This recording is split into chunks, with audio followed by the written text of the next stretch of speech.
৬৬ বছর আগে ১ রবিউল আউয়াল মাসে তিনি জন্মগ্রহণের মাধ্যমে এই পৃথিবীতে শুভাগমন করেছিলেন। আবার ৬৩ বছর পরে আরেক রবিউল আউয়াল মাসে তিনি এই পৃথিবীর থেকে বিদায় হয়ে গেছেন। ২ রবিউল আউয়াল মাসের মধ্যবর্তী জীবনকাল ৬৩ বছরের। মহানবীর এই ৬৩ বছরের জীবন ইতিহাসকে পরিভাষাগতভাবে সিরাতুন নবী বলা হয়। এর মর্মার্থ হল মহানবীর জীবন ইতিহাস। বুঝে থাকলে একটু দয়া করে বলতে পারেন কতদিনের জীবন ইতিহাস? রাসূলের ৬৩ বছরের জীবন ইতিহাসকে সিরাতুন নবী বলা হয়। এই ৬৩ বছরের জীবন ইতিহাসের ৩টি অধ্যায় রয়েছে। প্রথম অধ্যায় জন্ম থেকে কুরআন নাজিল শুরু হওয়ার পূর্ব পর্যন্ত ৪০ বছরের ইতিহাস। দ্বিতীয় অধ্যায় কুরআন নাজিল শুরু হওয়ার পর থেকে হিজরতের পূর্ব পর্যন্ত ১৩ বছরের জীবন ইতিহাস। তৃতীয় অধ্যায় হিজরতের পর থেকে ওফাত পর্যন্ত ১০ বছরের জীবন ইতিহাস। সিরাতুন নবী বা মহানবীর পবিত্র জীবন ইতিহাসের ৩টি অধ্যায় রয়েছে। প্রথম অধ্যায় ৪০ বছরের, দ্বিতীয় অধ্যায় ১৩ বছরের, তৃতীয় অধ্যায় ১০ বছরের। ৪০ আর ১৩ ৫৩ আর ১০ ৬৩। এই ৩টি অধ্যায়ের ৩টি বৈশিষ্ট্য আছে।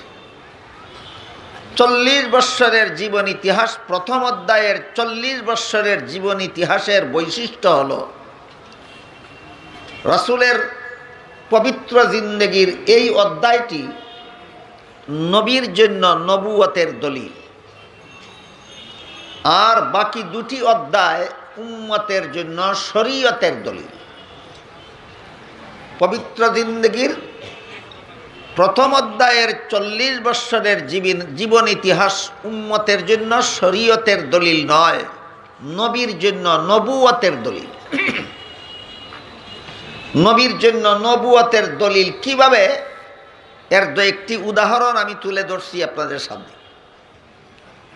রাসূল করিম সাল্লাল্লাহু আলাইহি ওয়াসাল্লাম মায়ের গর্ভ থেকে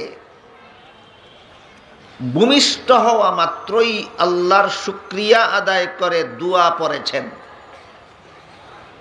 বলেন তো, ভূমিষ্ঠ হওয়া মাত্রই কোনো শিশুর পক্ষে আল্লাহর শুকরিয়া আদায় করে দোয়া পড়া, এটা কোনো উম্মতের পক্ষে সম্ভব না, একমাত্র নবীর পক্ষে সম্ভব। তাহলে ঘটনাটা কার জন্য, কিসের দলিল? নবীর জন্য, নবুয়তের দলিল। রাসূল করিম সাল্লাল্লাহু আলাইহি ওয়াসাল্লাম মা আমেনার গর্ভ থেকে ভূমিষ্ঠ হলেও তাকে দুধ পান করিয়েছিলেন দুধমা হালিমা। বলুন তো, বুঝে থাকলে দুধমা হালিমা আমেনার ছেলেকে দুধ পান করাতে পারেন নিজের কোনো সন্তান না থাকলে? যে মেয়ে লোকের কোনো সন্তান জন্ম হয়নি, সেই মেয়ে লোক অন্য কোনো সন্তানকে নিজের দুধ পান করাতে পারে? কাজেই হালিমার নিজেরও একটা দুগ্ধপুষ্য সন্তান ছিল, একটা শিশু ছেলে ছিল। তাই হালিমা নিজের ছেলেকেও দুধ পান করাতেন, আমেনার ছেলেকেও দুধ পান করাতেন। এমত অবস্থায় হালিমার দুধ পানকারী শিশু কজন হলেন? 2 জন। এই জন্য মুহাম্মাদুর রাসূলুল্লাহ সাল্লাল্লাহু আলাইহি ওয়াসাল্লাম দুধমা হালিমার 1 স্তনের দুধ নিজে পান করতেন, আর 1 স্তনের দুধ নিজের দুধ ভাইয়ের জন্য রেখে দিতেন। কুলের শিশু থাকাকালে এত বড় ইনসাফ কোনো উম্মতের পক্ষে সম্ভব না, একমাত্র নবীর পক্ষে সম্ভব। তাহলে ঘটনাটা কার জন্য, কিসের দলিল? নবীর জন্য, নবুয়তের দলিল। এভাবে বলতে থাকলে রাত পোহায়ে যাবে, নবীর জন্য নবুয়তের দলিলের বিবরণ শেষ হবে না। আমরা সংক্ষেপে মনে রাখি, রাসূল করিম সাল্লাল্লাহু আলাইহি ওয়াসাল্লামের পবিত্র জিন্দেগির প্রথম অধ্যায়, জন্ম থেকে কুরআন নাযিল শুরু হওয়া পর্যন্ত 40 বছরের জীবন ইতিহাস উম্মতের জন্য শরীয়তের দলিল নয়, নবীর জন্য নবুয়তের দলিল। দ্বিতীয় অধ্যায় এবং তৃতীয় অধ্যায়, 13 বৎসরের মক্কি জিন্দেগি হলো দ্বিতীয় অধ্যায়, আর 10 বৎসরের মাদানী জিন্দেগি হলো তৃতীয় অধ্যায়। এ দুটি অধ্যায় হলো উম্মতের জন্য শরীয়তের দলিল। অর্থাৎ 13 বৎসরের মক্কি জিন্দেগিতে এবং 10 বৎসরের মাদানী জিন্দেগিতে যে কাজ রাসূল নিজেও করেছেন, উম্মতকেও করার জন্য হয়তো নির্দেশ দিয়েছেন আর না হয় উৎসাহিত করেছেন, সেই সমস্ত কাজ উম্মতের জন্য শরীয়তের দলিল। 13 বৎসরের মক্কি জিন্দেগিতে এবং 10 বৎসরের মাদানী জিন্দেগিতে যে কাজ নবী নিজেও করেছেন, উম্মতকেও করতে বলেছেন অথবা উৎসাহ দিয়েছেন, সেই সব কাজ উম্মতের জন্য শরীয়তের দলিল। 13 বৎসরের মক্কি জিন্দেগির বৈশিষ্ট্য হলো, এই 13টি বৎসরের জিন্দেগিতে রাসূল করিম সাল্লাল্লাহু আলাইহি ওয়াসাল্লাম তার মুষ্টিমেয় কিছু সংখ্যক সাহাবায়ে কেরামদেরকে নিয়ে শত্রুদের সন্ত্রাসী হামলা বিনা প্রতিবাদে নীরবে সহ্য করেছেন। এটাই তখন তাদের প্রতি আল্লাহর হুকুম ছিল। শত্রুরা অবর্ণনীয় জুলুম অত্যাচার করেছে 13 বৎসরের মক্কি জিন্দেগিতে। কুরআন নাযিল শুরু হওয়ার পর থেকে হিজরতের পূর্ব পর্যন্ত যে 13 বৎসর রাসূল করিম সাল্লাল্লাহু আলাইহি ওয়াসাল্লাম মক্কা নগরীতে অবস্থান করেছিলেন, এই 13 বৎসরের পবিত্র জিন্দেগিকেই রাসূলের মক্কি জিন্দেগি বলা হয়, যা সিরাতুন নবীর দ্বিতীয় অধ্যায়। প্রথম অধ্যায়ের বৈশিষ্ট্য, এটা নবীর জন্য নবুয়তের দলিল। দ্বিতীয় অধ্যায়ের বৈশিষ্ট্য, দুশমনদের জুলুম অত্যাচার, সন্ত্রাসী হামলা নীরবে সহ্য করা, কোনো প্রতিবাদ না করা, কোনো প্রতিশোধ নিতে না যাওয়া, এটা হইল দ্বিতীয় অধ্যায়ের বৈশিষ্ট্য। এটাই রাসূলের প্রতি আল্লাহর হুকুম ছিল, এটাই রাসূলের অনুসারী সাহাবাগণের প্রতি আল্লাহর হুকুম ছিল। কাজেই রাসূল করিম সাল্লাল্লাহু আলাইহি ওয়াসাল্লাম এই 13 বৎসরের মক্কি জিন্দেগিতে শত্রুদের অবর্ণনীয় জুলুম অত্যাচার সহ্য করেছে। সাহাবায়ে কেরামও এই 13 বৎসরের মক্কি জিন্দেগিতে শত্রুদের অবর্ণনীয় জুলুম অত্যাচার সহ্য করেছেন। এর বিবরণ দিতে গেলে রাত পোহায়ে যাবে, কিন্তু দুশমনদের অত্যাচারের বিবরণ শেষ হবে না। আমি শুধু 2-1টি উদাহরণ আপনাদের সামনে তুলে ধরছি। 13 বৎসরের মক্কি জিন্দেগিতে রাসূল করিম সাল্লাল্লাহু আলাইহি ওয়াসাল্লাম যেখানেই লোক সমাগম হতো, সেখানেই ইসলামের দাওয়াত দেওয়ার জন্য যেতেন। একবার রাসূল করিম সাল্লাল্লাহু আলাইহি ওয়াসাল্লাম বাজারে গেলেন। যেহেতু বাজারে লোকের সমাগম বেশি হয়, একসাথে বেশি লোককে দাওয়াত দেওয়া যায়, তাই রাসূল করিম সাল্লাল্লাহু আলাইহি ওয়াসাল্লাম বাজারে গেলেন। বললেন, ইয়া আইয়ুহান নাস কুলু লা ইলাহা ইল্লাল্লাহু তুফলিহু। হে লোক সকল, তোমরা লা ইলাহা ইল্লাল্লাহ স্বীকার করো, তোমাদের জীবন সফল হয়ে যাবে। বাজারে গিয়ে রাসূল বললেন, ইয়া আইয়ুহান নাস কুলু লা ইলাহা ইল্লাল্লাহু তুফলিহু। হে লোকেরা, লা ইলাহা ইল্লাল্লাহ স্বীকার করো, তোমাদের জীবন সফল হয়ে যাবে, তোমরা চিরস্থায়ী জাহান্নাম থেকে বেঁচে যাবে। এমত অবস্থায় আবু জাহাল তার দলবল নিয়েও সেও বাজারে গেল। একদিকে নবী কলেমার দাওয়াত দেন, অপরদিকে সাথে সাথে আবু জাহাল তার দলবল নিয়ে বাজারের লোকদেরকে বলে, লোকেরা তোমরা মুহাম্মদের কথা শুনবে না, সাবধান, মুহাম্মদ পাগল। এই সাথে সাথে দাওয়াতের এই প্রতিবাদের কোনো তোয়াক্কা না করে রাসূল দাওয়াতের কাজ চালিয়েই যাচ্ছেন। যখন আবু জাহাল দেখলো যে এইভাবে প্রতিবাদ করে তাকে ফিরানো যাচ্ছে না, তখন আবু জাহাল তার দলবল নিয়ে নবীর গায়ে থুক নিক্ষেপ করতে লাগলো। একটা মানুষের শরীরে যদি একদল মানুষ থুক নিক্ষেপ করে, তাহলে তার সমস্ত শরীর থুকে পিচ্ছিল হয়ে যায়। তারপরও যখন ফিরাতে পারল না, তখন থুকে ভেজা পিচ্ছিল শরীরে রাস্তার ধুলাবালু নিক্ষেপ করতে লাগলো। এর দ্বারাও যখন ফিরাতে পারল না, তখন আবু জাহাল রাসূলের গলায় গামছা বেঁধে বাজারের অলিতে গলিতে টানা হেঁচড়া করে। 13 বৎসরের মক্কি জিন্দেগির বৈশিষ্ট্য শত্রুদের সন্ত্রাসী হামলা বিনা প্রতিবাদে নীরবে সহ্য করা। 13 বৎসরের মক্কি জিন্দেগির বৈশিষ্ট্য শত্রুদের সন্ত্রাসী হামলা বিনা প্রতিবাদে নীরবে সহ্য করা। আরেকটি উদাহরণ, মক্কা থেকে কয়েক মাইল দূরে এই 13 বৎসরের মক্কি জিন্দেগিতে রাসূল করিম সাল্লাল্লাহু আলাইহি ওয়াসাল্লাম মক্কা থেকে কয়েক মাইল দূরে তায়েফ গেলেন। তায়েফবাসীকে গিয়ে লা ইলাহা ইল্লাল্লাহর দাওয়াত দিলেন। দাওয়াত তো তারা গ্রহণ করলই না, বরং রাসূল নিরাশ হয়ে তায়েফ থেকে মক্কায় ফেরার পথে তায়েফবাসীরা রাসূলের শরীর মুবারকে বৃষ্টির মতো পাথরের বর্ষণ করল। বর্ষিত পাথরের আঘাতে আঘাতে রাসূলের শরীর জখম হয়ে ক্ষত বিক্ষত হয়ে রক্তে লাল হয়ে গেল। এক পর্যায়ে রাসূল একটি গাছের নিচে বসে পড়লেন।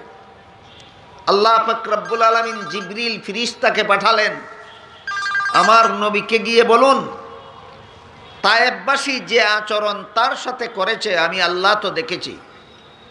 তিনি যদি প্রতিশোধ চান, তিনি যদি বিচার চান, তাহলে তায়েফের 2 প্রান্তের 2 পাহাড়কে একত্র করে আমি সমস্ত তায়েফবাসীকে নিষ্পেষিত করে দেব। জিবরিল ফেরেশতা আল্লাহর পক্ষ থেকে সংবাদ পাঠালেন।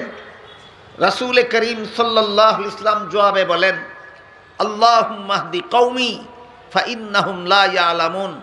হে আল্লাহ, এদেরকে নিষ্পেষিত করে দেবেন না, এদেরকে ধ্বংস করে দেবেন না। এরা আমাকে চিনতে পারেনি, এই জন্য দুর্ব্যবহার করেছে। এদেরকে যদি ধ্বংস করে দেওয়া হয় তাহলে তো আর কখনো রক্ষা পাবে না।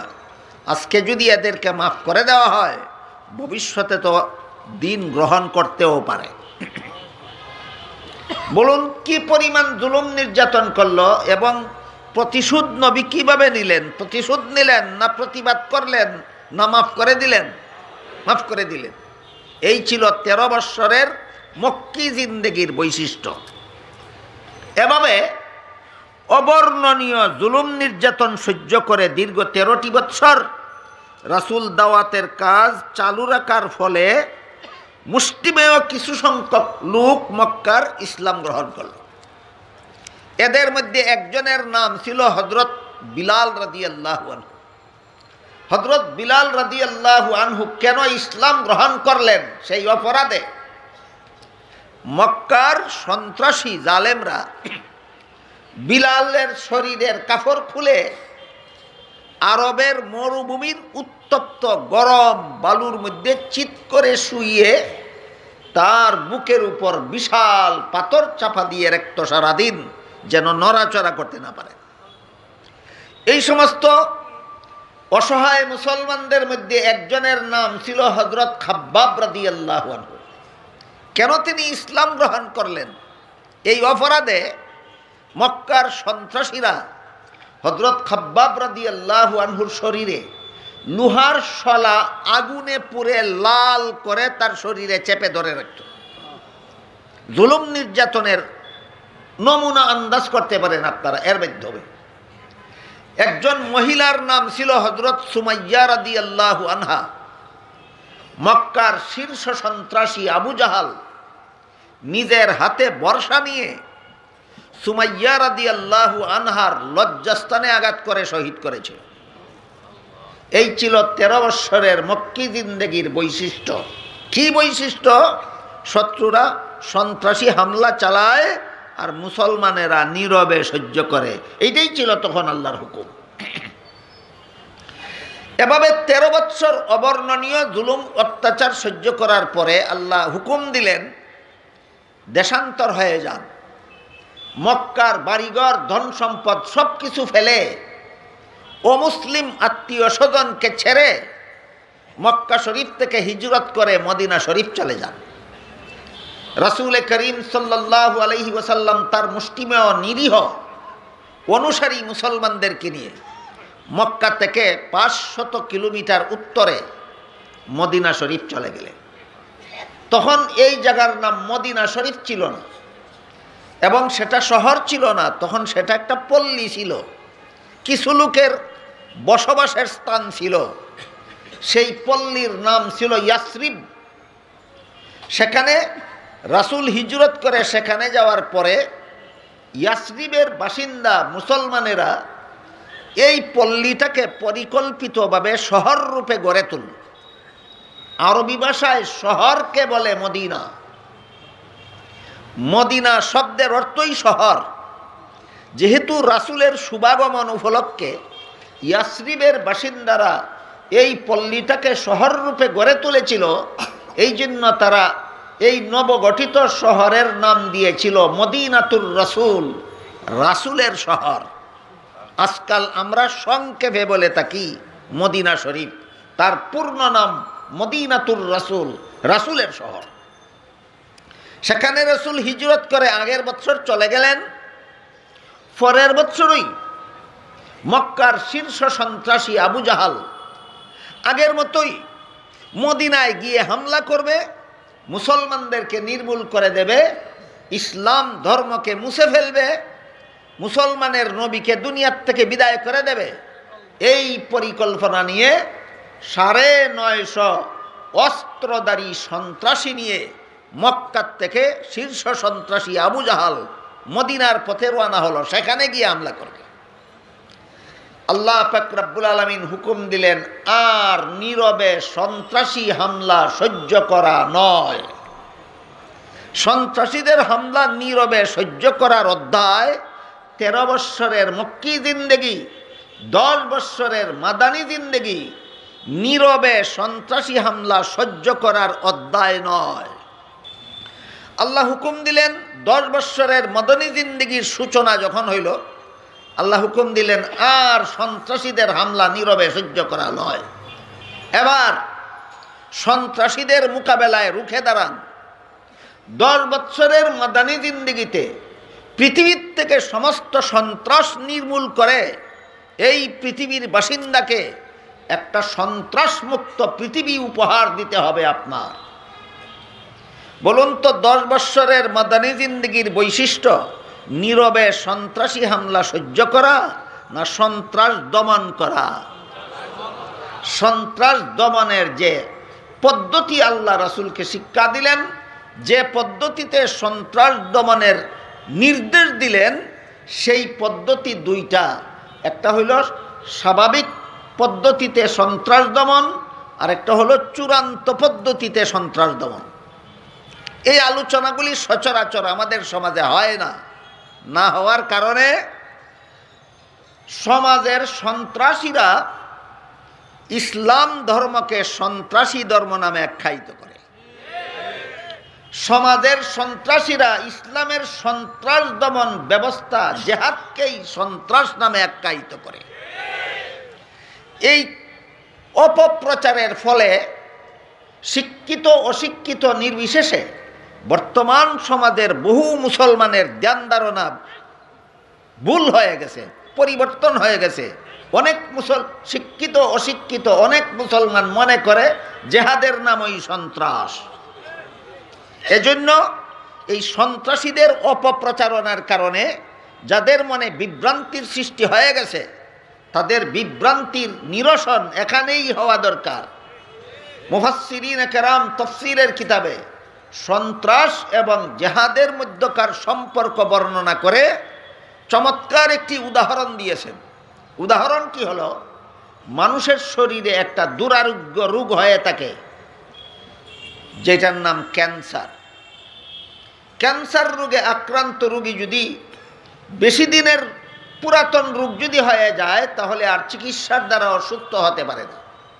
ক্যান্সার রোগ যদি প্রাথমিক অবস্থায় ধরা পড়ে, তাহলে ক্যান্সারে আক্রান্ত অঙ্গটি অপারেশনের মাধ্যমে কেটে ফেলে দিলে শরীরের বাকি অঙ্গ রক্ষা করা যায়।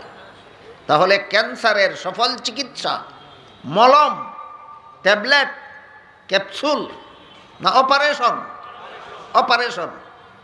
যেমনভাবে ক্যান্সার রোগে আক্রান্ত রোগীর আক্রান্ত অঙ্গটি অপারেশন করে কেটে ফেলে দেওয়া ছাড়া তার সফল কোনো চিকিৎসা নাই, ঠিক তেমনিভাবে আল্লাহর দৃষ্টিতে গোটা মানুষের সমাজটাই একটা দেহের মতো, আর এই সমাজের সন্ত্রাসীরা হলো ক্যান্সারের মতো, আর ইসলামের জেহাদ বিধান হলো সেই সন্ত্রাস নামক ক্যান্সারের অপারেশন। মানুষের সমাজটা আল্লাহর দৃষ্টিতে একটা দেহের মতো। এই সমাজে যারা সন্ত্রাসী কর্মকাণ্ড চালায়, এই সন্ত্রাসীরা আল্লাহর দৃষ্টিতে ক্যান্সারের মতো। ইসলামের জেহাদ বিধান এই ক্যান্সারের অপারেশন। বুঝে থাকলে বলুন তো, জেহাদই সন্ত্রাস না সন্ত্রাস দমনের চূড়ান্ত ব্যবস্থা? জেহাদ সন্ত্রাস নয়, সন্ত্রাস দমনের চূড়ান্ত ব্যবস্থা। আল্লাহ পাক রব্বুল আলামিন রাসূলকে হুকুম দিলেন, জেহাদের মাধ্যমে সন্ত্রাসীরা আসছে মক্কা থেকে, জেহাদের মাধ্যমে সন্ত্রাস দমন করুন। আল্লাহর রাসূল মাত্র ৩১৩ জন প্রায় নিরস্ত্র নিরীহ মুসলমানদেরকে নিয়ে মদিনার থেকে বের হয়ে পড়লেন। মদিনার কিছু দূরে বদর নামক প্রান্তরে উভয় পক্ষ মুখোমুখি হল।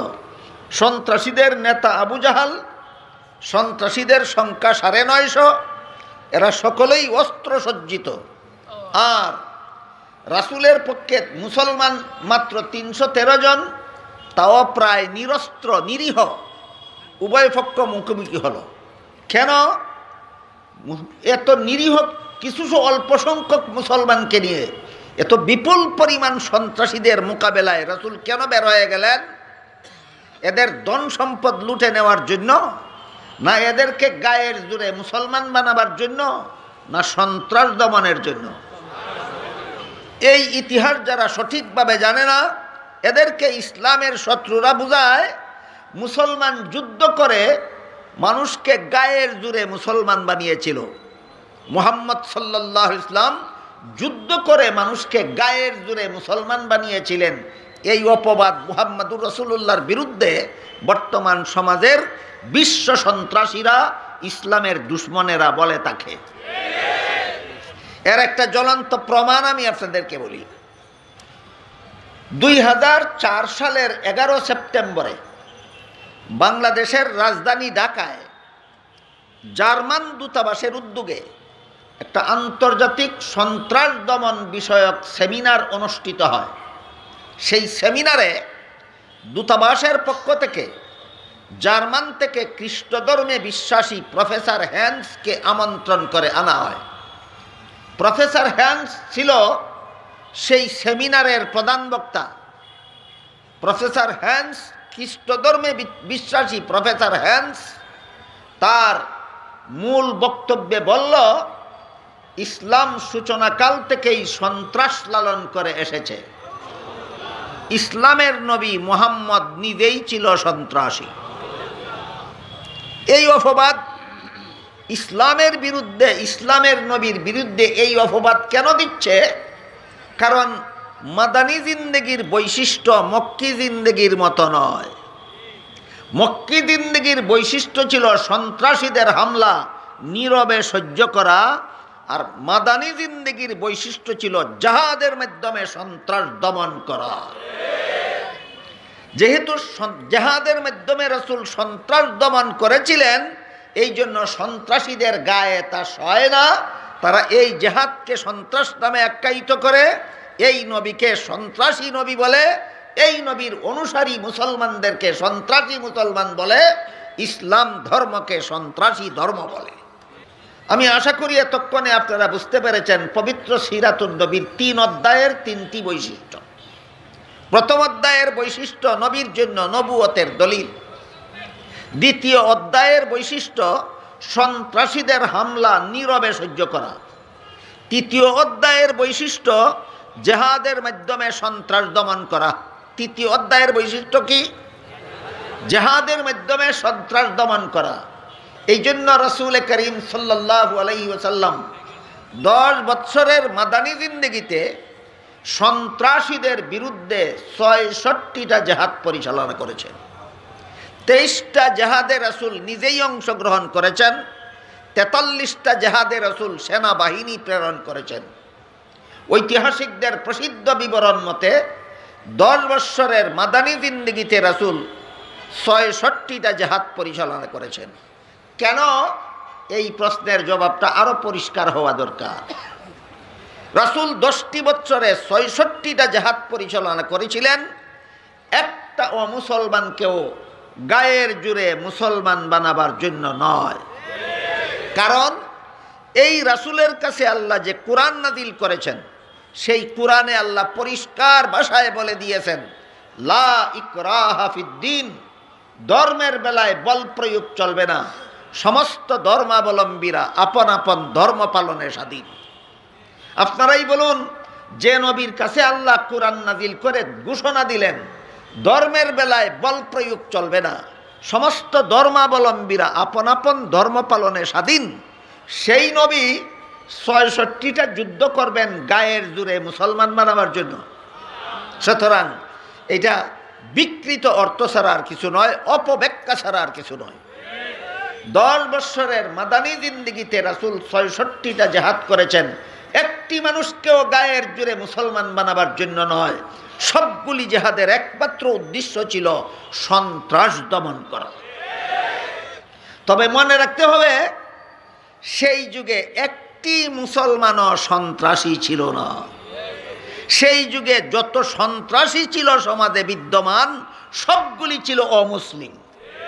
কাজেই অমুসলিম হওয়ার কারণে তাদের বিরুদ্ধে যুদ্ধ পরিচালিত হয়নি, সন্ত্রাসী হওয়ার কারণে তাদের বিরুদ্ধে যুদ্ধ পরিচালিত হয়। আনুষঙ্গিকভাবে আরেকটি কথা মনে রাখলে ভালো হয়, সেটা হলো রাসূল করিম সাল্লাল্লাহু আলাইহি ওয়াসাল্লাম বদরের যুদ্ধে সন্ত্রাস দমনের জন্য মুখোমুখি হলেন সন্ত্রাসীদের। সেই যুদ্ধে 70টা সন্ত্রাসী মুসলমানদের হাতে নিহত হয়, আরও 70টা সন্ত্রাসী মুসলমানদের হাতে বন্দী হয়, আর বাদবাকিরা পালিয়ে যান বাঁচায়। বাদবাকিরা পালিয়ে যান বাঁচায়। যে 70টা সন্ত্রাসী মুসলমানদের হাতে বন্দী হয়েছিল, তাদেরকে বন্দী করে নিয়ে রাসূল মদিনা শরীফে ফিরে গিয়ে কতিপয় সাহাবায়ে কেরামদের দায়িত্ব দিলেন, এদেরকে তোমরা পাহারা দাও, এদেরকে হত্যা করা হবে না মুক্তিপণ নিয়ে ছেড়ে দেওয়া হবে সেটা আমি পরামর্শক্রমে সিদ্ধান্ত করব। সিদ্ধান্ত হওয়ার পূর্ব পর্যন্ত এদেরকে যারা তোমরা পাহারা দিবে, তোমরা এদের সাথে শত্রুর মতো আচরণ করবে না, মেহমানের মতো ব্যবহার করবে। পৃথিবীর ইতিহাসে এমন উদার ব্যক্তিত্ব, যুদ্ধের ময়দানে ধরা পড়া শত্রুদের ব্যাপারে একমাত্র মুহাম্মাদুর রাসূলুল্লাহ ছাড়া আর কোনো নেতার নাম পাওয়া যাবে না। রাসূলের নির্দেশে পাহারাদার সাহাবাগণ নিজেরা একটা দুইটা খেজুর খেয়ে দিন গুজারণ করতেন, আর বন্দি শত্রুদেরকে গুস্ত রুটি খাইয়ে জামাই আদর করে লালন পালন করতেন। শেষ পর্যন্ত রাসূল করিম সাল্লাল্লাহু আলাইহি ওয়াসাল্লাম পরামর্শ সভায় বসলেন, বদরের যুদ্ধবন্দীদেরকে কি করা যায় এই ব্যাপারে। হযরত উমর ফারুক রাদিয়াল্লাহু আনহু পরামর্শ দিলেন, এরা শত্রু, এরা ইসলামের শত্রু, মুসলমানের শত্রু, এরা মুসলমানের নবীর শত্রু, ধরা পড়ার পরে ছেড়ে দিলে এরা আবারও শত্রুতামি করবে, এদেরকে হত্যা করে ফেলা দরকার। আবু বকর সিদ্দিক রাদিয়াল্লাহু আনহু পরামর্শ দিলেন, শত্রু হলেও যুদ্ধের ময়দানে ধরা পড়ে শিক্ষা পেয়েছে, আর জীবনে কোনোদিন মুসলমানের বিরুদ্ধে অস্ত্র ধারণের সাহস করবে না, কাজেই এদের কাছ থেকে মুক্তিপণ নিয়ে ছেড়ে দেওয়া দরকার। বলুন তো কোন প্রস্তাবটা প্রতিশোধমূলক? আবু বকরের প্রস্তাব প্রতিশোধমূলক না উমরের প্রস্তাব প্রতিশোধমূলক? উমরের প্রস্তাব প্রতিশোধমূলক। রাসূল উমরের প্রস্তাব গ্রহণ করেননি, আবু বকরের প্রস্তাব গ্রহণ করে এদেরকে মুক্তিপণ নিয়ে সবগুলি শত্রুকে মুক্ত করে দিলেন। এই নবীকে বর্তমান দুনিয়ার বিশ্ব সন্ত্রাসীরা বলে, মুহাম্মদ নিজেই ছিল সন্ত্রাসী।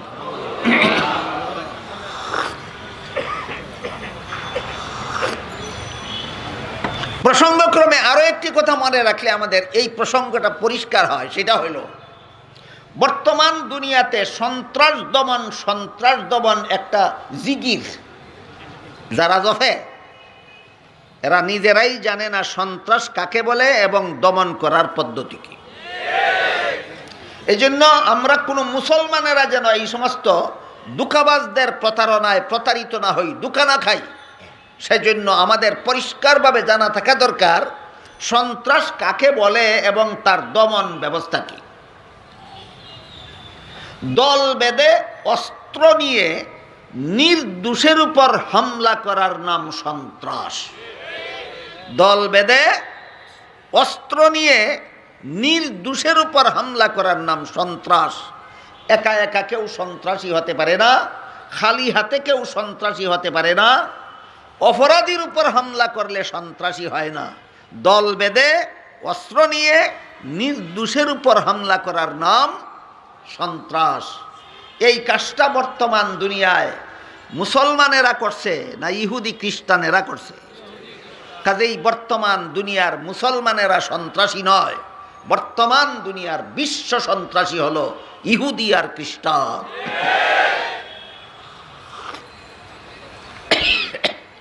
খ্রিস্টানদেরকে তাদের ধর্মবিশ্বাস সন্ত্রাসী বানায়, ইহুদিদেরকে তাদের ধর্মবিশ্বাস সন্ত্রাসী বানায়, মুসলমানদেরকে তাদের ধর্মবিশ্বাস সন্ত্রাসী হতে দেয় না।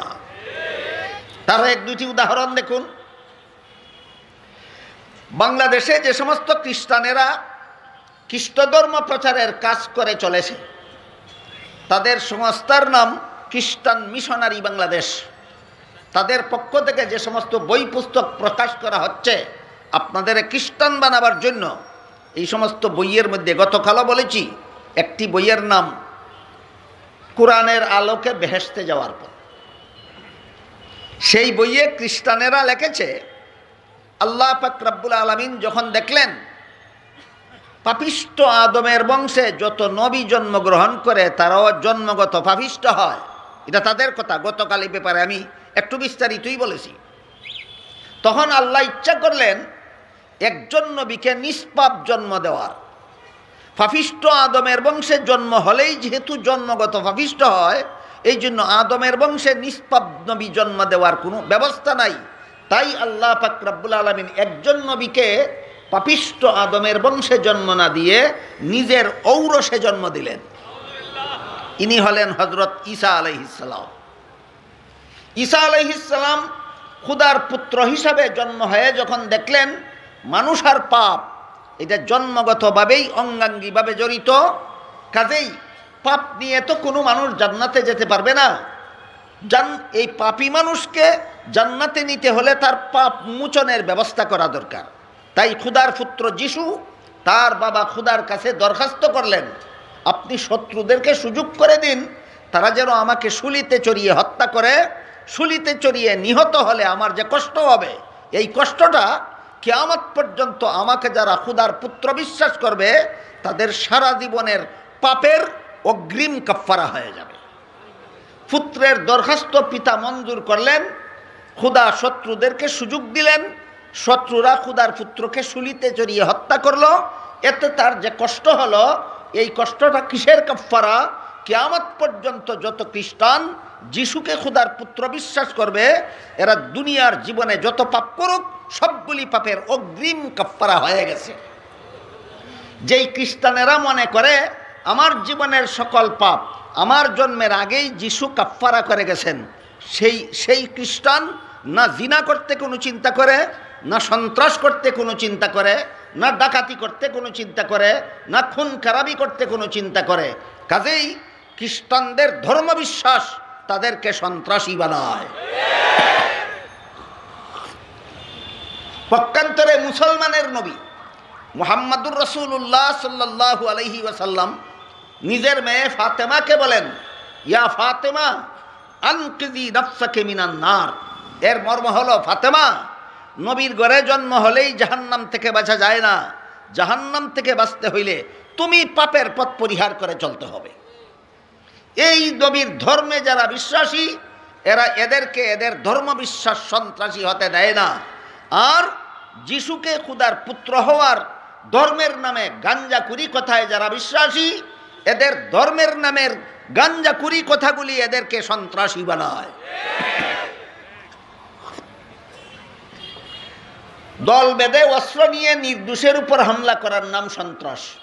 ইসলামে এই সন্ত্রাস দমনের দুটি ব্যবস্থা দেওয়া হয়েছে, একটি প্রাথমিক, একটি চূড়ান্ত। সূরা মায়েদার 33 নম্বর আয়াতে সন্ত্রাস দমনের প্রাথমিক ব্যবস্থা আল্লাহ প্রদান করেছেন। আমার যতদূর মনে পড়ে, আমি বিগত বৎসরগুলির কোনো না কোনো বৎসরে সবিস্তারে আপনাদেরকে বলে দিয়েছি। আজকে সংক্ষেপে আবারও স্মরণ করিয়ে দিচ্ছি। সূরা মায়েদার 33 নম্বর আয়াতে আল্লাহ সন্ত্রাস দমনের প্রাথমিক ব্যবস্থা বলে দিয়েছেন। তার সংক্ষিপ্ত বিবরণ হলো, সন্ত্রাসীদের হামলা 4 প্রকার। প্রথম প্রকার, দল বেঁধে অস্ত্র নিয়ে নির্দোষের উপর হামলা করে খুনও করল, লুণ্ঠনও করল। দ্বিতীয় প্রকার সন্ত্রাসীরা শুধু খুন করল, লুণ্ঠন নয়। তৃতীয় প্রকার সন্ত্রাসীরা শুধু লুণ্ঠন করল, খুন নয়। চতুর্থ প্রকার সন্ত্রাসীরা খুন লুণ্ঠন কিছুই করতে পারল না, কিন্তু হামলা চালিয়েছিল। তাহলে সন্ত্রাসী হামলা কত প্রকার? 4 প্রকার। সূরা মায়েদার 33 নম্বর আয়াতে আল্লাহ বলেন, প্রথম প্রকার সন্ত্রাসীদেরকে শুলিতে চড়িয়ে হত্যা করা সরকারের দায়িত্ব। দ্বিতীয় প্রকার সন্ত্রাসীদেরকে স্বাভাবিকভাবে সদল বলে হত্যা করা সরকারের দায়িত্ব। তৃতীয় প্রকার সন্ত্রাসীদের এক পাশের হাত, এক পাশের পা কেটে দেওয়া সরকারের দায়িত্ব। চতুর্থ প্রকার সন্ত্রাসীদেরকে জেলখানায় বন্দী করে রাখা পাবলিকের দায়িত্ব না সরকারের দায়িত্ব? তাহলে সন্ত্রাস দমনের দায়িত্ব কার? সন্ত্রাস দমনের দায়িত্ব সরকারের। 13 বৎসরের মক্কি জিন্দেগিতে রাসূলের সরকার ছিল না, সন্ত্রাস দমনের দায়িত্বও ছিল না, ক্ষমতাও ছিল না। এই জন্য আল্লাহ নীরবে সহ্য করার হুকুম দিয়েছিলেন। 10 বৎসরের মাদানী জিন্দেগিতে রাসূল সরকার গঠন করেছেন এবং সেই সরকার পরিচালনার একটা সংবিধান তৈরি করেছেন। পৃথিবীর ইতিহাসে এইটাই সর্বপ্রথম সংবিধান, লিখিত সংবিধান, যা মুহাম্মদুর রাসূলুল্লাহ তৈরি করেছিলেন। মুহাম্মদুর রাসূলুল্লাহর আগে দুনিয়ার কোনো রাজা বাদশাহ মুখস্থ নীতিমালার উপর দেশ শাসন করত, লিখিত কোনো সংবিধান ছিল না। পৃথিবীর ইতিহাসে সর্বপ্রথম লিখিত সংবিধান একমাত্র মুহাম্মদুর রাসূলুল্লাহ তৈরি করেছিলেন। তাহলে 10 বৎসরের মদনী জিন্দেগিতে রাসূলের সরকার ছিল না, না ছিল? এবার সন্ত্রাস দমনের দায়িত্ব প্রাপ্ত হলেন, ক্ষমতাও প্রাপ্ত হলেন। এই জন্য 13 বৎসরের মক্কি জিন্দেগিতে সন্ত্রাস দমনের হুকুম আসেনি, 10 বৎসরের মাদানী জিন্দেগিতে সন্ত্রাস দমনের হুকুম এসেছে। গেল ইসলামের সন্ত্রাস দমনের প্রাথমিক ব্যবস্থা। এদেরকে গ্রেফতার করে আদালতে হাজির করে 4 প্রকার হামলা অনুযায়ী 4 প্রকারের বিচার আদালতে করা। এটা হলো সন্ত্রাস দমনের প্রাথমিক ব্যবস্থা। কিন্তু সন্ত্রাসীদেরকে গ্রেফতার করার জন্য সরকারি বাহিনী যখন যাবে, তখন যদি এরা সরকারি বাহিনীর কাছে আত্মসমর্পণ না করে, এরা যেহেতু দলবদ্ধ এবং অস্ত্রধারী, এরা যদি সরকারি বাহিনীর মোকাবেলার জন্য দাঁড়িয়ে যায়, তাহলে তো আর আদালতে বিচার করার সুযোগ থাকে না। তখন আর পুলিশ নয়, এবার সেনাবাহিনী তলব করবে সরকার। যেখানে সন্ত্রাসীদের আস্তানা, সেখানেই হবে যুদ্ধ। এই যুদ্ধকেই ইসলামে জিহাদ বলা হয়। এই জিহাদই হলো সন্ত্রাস দমনের চূড়ান্ত ব্যবস্থা। এবার আমরা মূল কথার দিকে ফিরে যাই। পবিত্র জিন্দেগির 3 অধ্যায়ের 3টি বৈশিষ্ট্য। প্রথম অধ্যায়ের বৈশিষ্ট্য নবীর জন্য নবুয়তের দলিল। দ্বিতীয় অধ্যায়ের বৈশিষ্ট্য নীরবে সন্ত্রাসী হামলা সহ্য করা। তৃতীয় অধ্যায়ের বৈশিষ্ট্য জিহাদের মাধ্যমে সন্ত্রাস দমন করা। সিরাতুন নবীর দ্বিতীয় অধ্যায়ের বৈশিষ্ট্যটা কি? সন্ত্রাসীদের হামলা নীরবে সহ্য করা। তৃতীয় অধ্যায়ের বৈশিষ্ট্যটা কি? জেহাদের মাধ্যমে সন্ত্রাস দমন করা। এই জন্য 10 বৎসরে 66টা জেহাদ পরিচালনা করেছেন রাসূল।